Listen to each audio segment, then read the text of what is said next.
Le mineur a dans les veines le feu intérieur de la terre, qui l'excite à la parcourir. De Novalis. Mondesi Podcast. The podcast for sales professionals and entrepreneurs. Grow your sales, grow your business.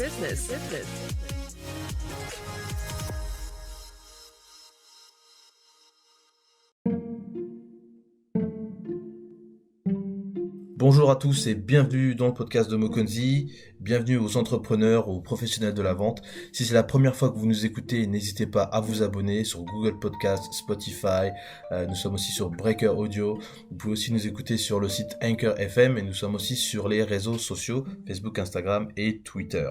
Alors, pour ceux qui nous écoutent et qui viennent de prendre le train en marche, sachez que nous avons commencé donc une série d'épisodes, une mini-série je dirais, sur les crypto-monnaies pour essayer de décortiquer un petit peu et de vulgariser je dirais le système des crypto-monnaies. Qu'est-ce que sont que les crypto-monnaies, qu'est-ce que c'est que le système blockchain, et donc nous avons plusieurs épisodes comme ça qui pourront vous permettre de vous familiariser avec le sujet. Donc on a commencé avec un premier épisode sur les crypto-monnaies pour essayer de définir ce que c'était qu'une crypto-monnaie et la différence qu'il y avait avec les monnaies papier. Ensuite nous avons pu aborder le système blockchain et expliquer qu'est-ce que c'était que le système blockchain, pourquoi on l'appelait aussi blockchain.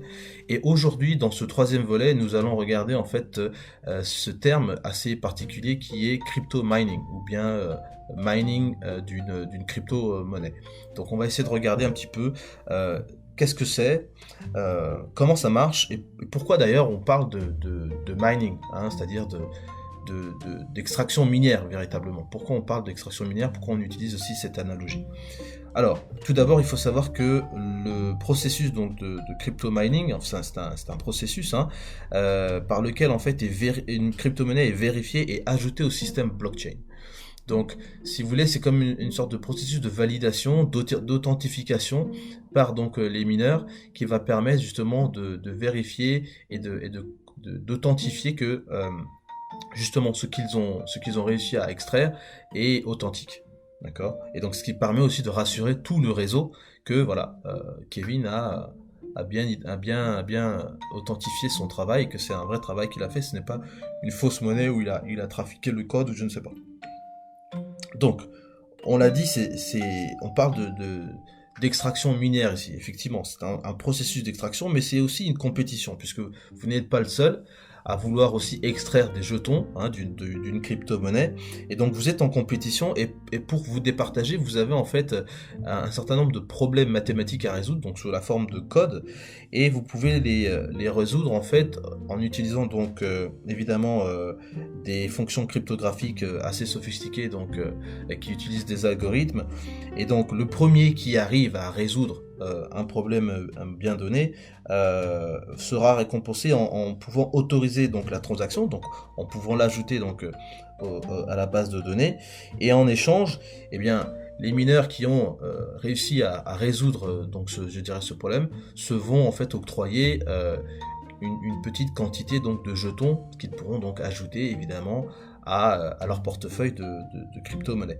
Voilà, donc c'est un petit peu ça, c'est-à-dire que le mining, pour résumer rapidement, sans rentrer dans des détails vraiment très techniques, parce que évidemment c'est de l'informatique, donc si vous n'êtes pas informaticien, c'est vrai que vous pouvez vite être perdu, mais ce qu'il faut comprendre, c'est que le crypto mining, c'est un processus qui permet de vérifier donc tout le travail qui a été fait par les mineurs, et qui aussi justement en échange de ça vous pouvez obtenir donc vos jetons pour que vous puissiez je dirais accumuler des jetons. Donc le principe il est vraiment là. Alors on va regarder tout de suite donc ce qu'il vous faudrait pour pouvoir vous lancer donc dans cette extraction.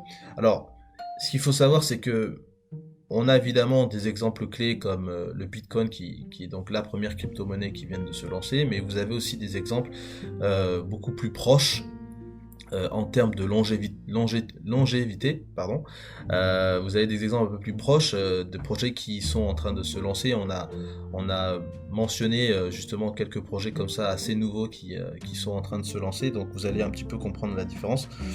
Mais si vous voulez vous lancer pour faire du mining, vous aurez évidemment besoin d'un portefeuille de crypto, puisque il faut bien que vous puissiez avoir un portefeuille pour réceptionner donc tous les jetons que vous allez extraire. Vous avez besoin aussi d'un logiciel donc pour faire de l'extraction de crypto. Donc des logiciels comme Stratum ou CG Miner peuvent être utiles, vous pouvez les avoir gratuitement évidemment. Vous avez besoin aussi d'avoir une connexion internet, puisque on l'a dit, on s'appuie sur un réseau, donc la meilleure façon d'être en communication avec les gens c'est par internet, et donc il vous faut absolument une connexion internet fiable que vous allez pouvoir utiliser. Ensuite, il vous faut évidemment un ordinateur.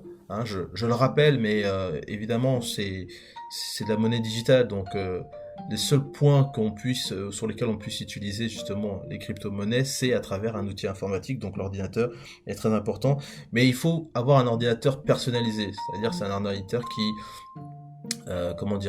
va être customisé, va être personnalisé pour justement faire de l'extraction de crypto-monnaie. Ce n'est pas votre ordinateur que vous allez acheter, je ne sais pas moi, à la Fnac, vous allez acheter chez, je sais pas moi, Cdiscount ou je ne sais pas quoi. Non, c'est un ordinateur qui a été retravaillé et préparé pour faire de l'extraction minière. Donc c'est pas votre ordinateur de tous les jours.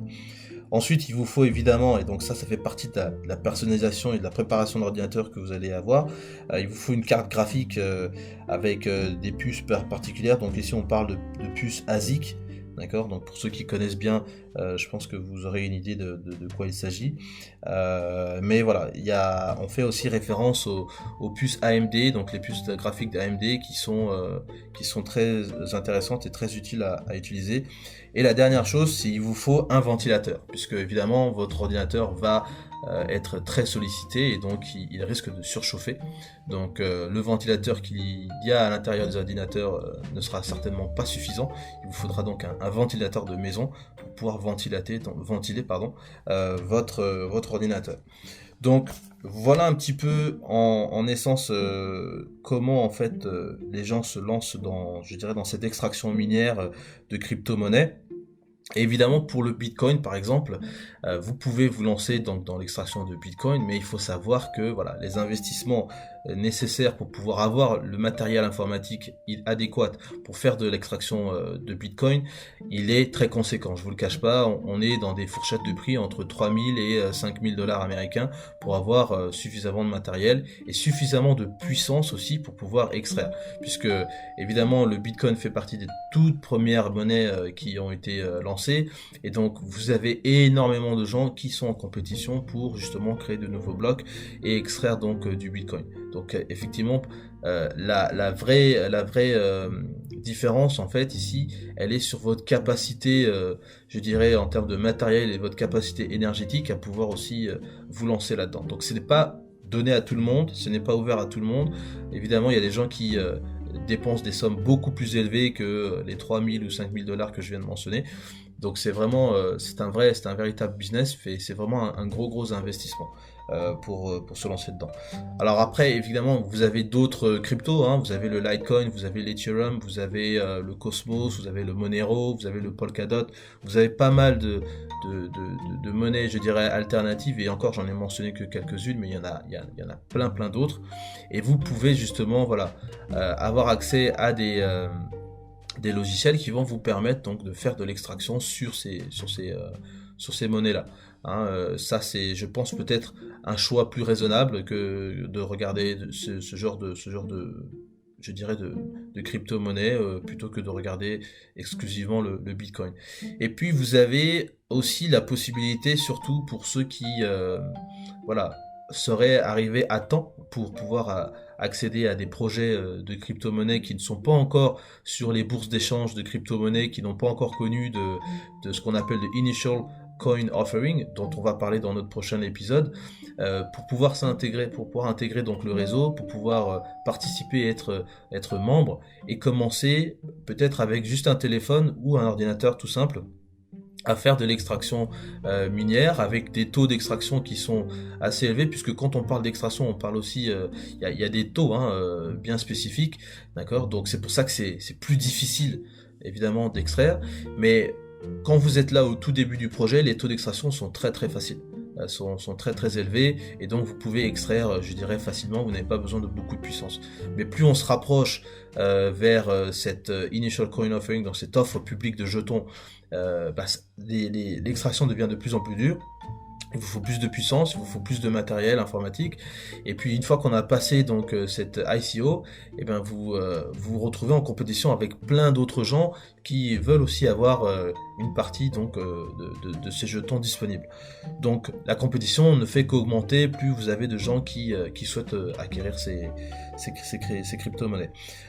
Donc on l'a dit, pourquoi les gens font de l'extraction, c'est parce que déjà c'est pour une source de revenus supplémentaire. Si vous pouvez toucher, je ne sais pas moi, 0,003 bitcoin chaque mois, au prix auquel le bitcoin est, c'est un revenu supplémentaire que vous pouvez obtenir. Évidemment, l'extraction elle est lente, et donc il faut vraiment être patient avec toute l'extraction, le processus d'extraction, d'accord. Et puis surtout, on voulait aussi profiter d'expliquer légèrement pourquoi on appelle ça enfin, je dirais de l'extraction minière, puisque si vous voulez, l'idée d'extraire lentement et de donner en fait la possibilité à tout le monde de participer se rapproche véritablement de l'extraction minière que nous connaissons, de l'or, du platine, de la manganèse, du fer, etc. Puisque quand vous trouvez un gisement, vous trouvez un filon, et il vous faut du matériel, il vous faut creuser. Au début c'est facile, et puis après ça devient de plus en plus difficile, puisque d'autres personnes veulent aussi exploiter. Vous avez besoin de plus de matériel. Vous devez aller aussi plus profond, vous devez creuser un peu plus profond. C'est ce qui se passe aussi avec le pétrole. Quand vous regardez les puits de pétrole qui ont été découverts, c'était plutôt facile. Vous n'aviez pas besoin de beaucoup d'équipement. Et puis après, plus on avance, et plus les puits sont très profonds, dans des profondeurs assez importantes. Et là, il vous faut une expertise particulière, il vous faut des matériaux particuliers, et vous n'avez pas beaucoup d'entreprises qui le font. Et évidemment, ça coûte très cher. Donc, il faut regarder en fait cette comparaison un petit peu de la même manière, parce que si pour certains projets, comme par exemple le Pi Network ou le Pi Network ou même le TimeStop, vous pouvez par exemple commencer de l'extraction, je dirais, dès le début avec votre téléphone, et que ça vous n'utilise pas beaucoup de puissance de votre téléphone, sachez qu'une fois qu'on va passer donc à ces différentes étapes que sont le ICO et évidemment cette offre publique de jetons dont nous avons parlé, vous aurez beaucoup plus de gens qui vont vouloir aussi mettre la main dessus. Donc ça sera beaucoup plus difficile de pouvoir avoir accès à des jetons. Et aussi il faut rajouter, et je vais juste terminer là-dessus, que chaque crypto-monnaie donc limite aussi donc le nombre de jetons qui seront disponibles. Je prends le cas du Bitcoin par exemple, 21 millions de jetons seront disponibles. Donc il y aura un moment donné où extraire donc du Bitcoin ne sera plus possible, puisque vous aurez plus la possibilité d'extraire de nouveaux jetons. C'est une manière de contrôler, si vous voulez, l'offre et la quantité donc de jetons qui sont en circulation, et c'est ce qui intéresse beaucoup de gens, et je pense qu'on l'avait un petit peu dit dans notre épisode précédent où on expliquait justement que ce qui était intéressant avec les crypto-monnaies, c'est que comme l'offre est je dirais plus faible que la demande, vous pouvez retenir vous pouvez retenir de la valeur en fait dans ces jetons. Et c'est ça qui est intéressant. Et c'est ce que vous retrouvez dans l'or, dans l'argent. C'est ce que vous retrouvez aussi dans tout ce qui est immobilier, puisque la quantité de terrain n'est que disponible par rapport à l'espace que vous avez. Je prends l'exemple par exemple du Congo. Le Congo est un pays qui fait 342 000 km². C'est pas 400 000 km², c'est 342 000. Donc tous les petits bouts, je dirais, ou tous les mètres carrés du pays, ce n'est que ça qui est disponible. D'accord. Pareil pour l'or. L'or n'est pas fabriqué, l'argent n'est pas aussi fabriqué. Donc ce que vous trouvez d'or et ce que vous trouvez d'argent, c'est ce qu'il y a disponible sur Terre. Il n'y en a pas plus. Voilà pourquoi les gens se positionnent sur donc la crypto-monnaie, parce que c'est un actif digital qui vous permet donc de retenir de la valeur, d'avoir une forte appréciation dans le temps, et puis d'être utilisable comme une véritable monnaie. Voilà, en tout cas, j'espère que toutes ces informations auront été intéressantes pour vous. N'hésitez pas, encore une fois, à vous abonner sur Facebook, Insta, sur Twitter, d'aller visiter notre site également.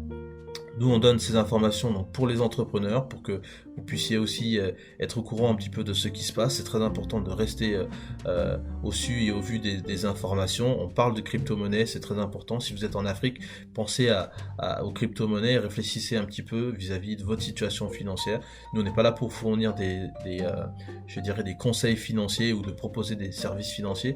Mais on est simplement là pour vous informer, c'est à vous de faire vos recherches, c'est à vous de vous poser des questions, d'aller vérifier de ce qu'on vous dit et de vous faire une propre opinion sur les crypto-monnaies, si oui ou non c'est un choix intéressant pour vous en fonction de vos finances, de votre situation, etc. Voilà, merci beaucoup, passez une bonne journée, ciao.